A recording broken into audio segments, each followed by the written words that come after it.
We first organized in 1967 with 32 members. I never dreamed that we would have an organization, a club of over 200 members. The Downtown Rotary, because of instructions from the national organization, had decided that Springfield had grown large enough to where they could have another Rotary Club in Springfield. Knew I was my interest in Rotary. Would I help put together a group of men that might have an interest in Rotary? They had to live or work within geographical limits east of National and south of Grand.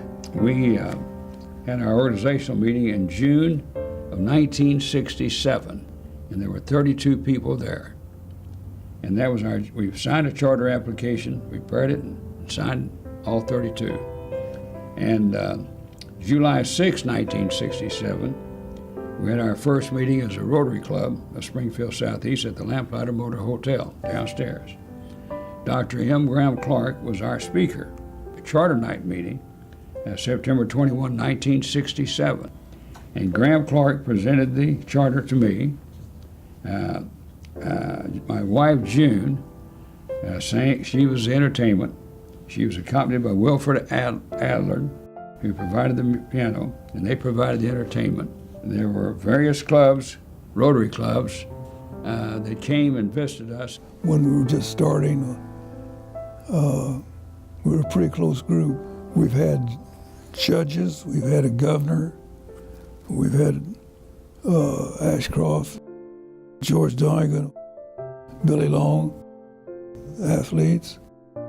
But we have doers, still have the doers.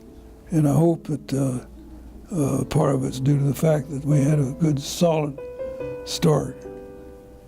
We've done good work. When we had our first Christmas party in 1967, that December, at the Lamplighter, drinking was not permitted.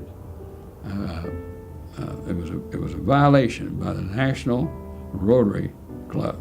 You could not have alcohol served in any of your Rotary functions. Our first Christmas party, we had punch, only punch. And I noticed as the meeting continued, the Rotary Club, the fellowship continued, the people got a little giggly and they were starting to cheer for it, and being a cheerful evening. I said, well, everybody's having a good time.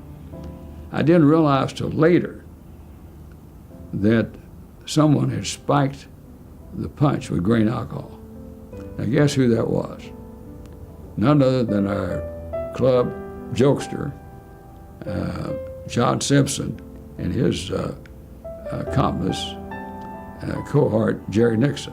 I'd had a shrimp feed at my house a couple of times, so I volunteered to have a shrimp feed.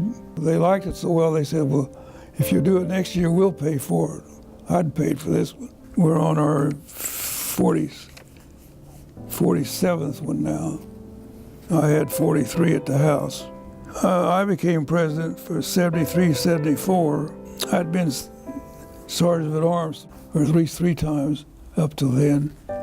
And so Jim Jones was the outgoing president, and we had a little ceremony where the outgoing president introduces the new president and all that.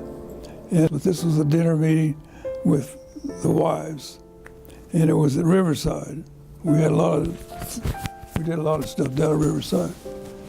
So Jim introduced me as being the next president, and when he did, they rose en masse and walked out of that room. And there I stood with my little, what a little speech I was going to give, and there wasn't anyone there, including my wife. I think there was some trepidation of what would happen to our Rotary Club if women came in. We had 2 years of violent arguments about women. We don't want any damn women in the club. And I was violently opposed to it. John will have to tell you that he wasn't all on that side. He wasn't in the pro-women admission initially. And we used to tease him about that. And he's later come around now. That's good.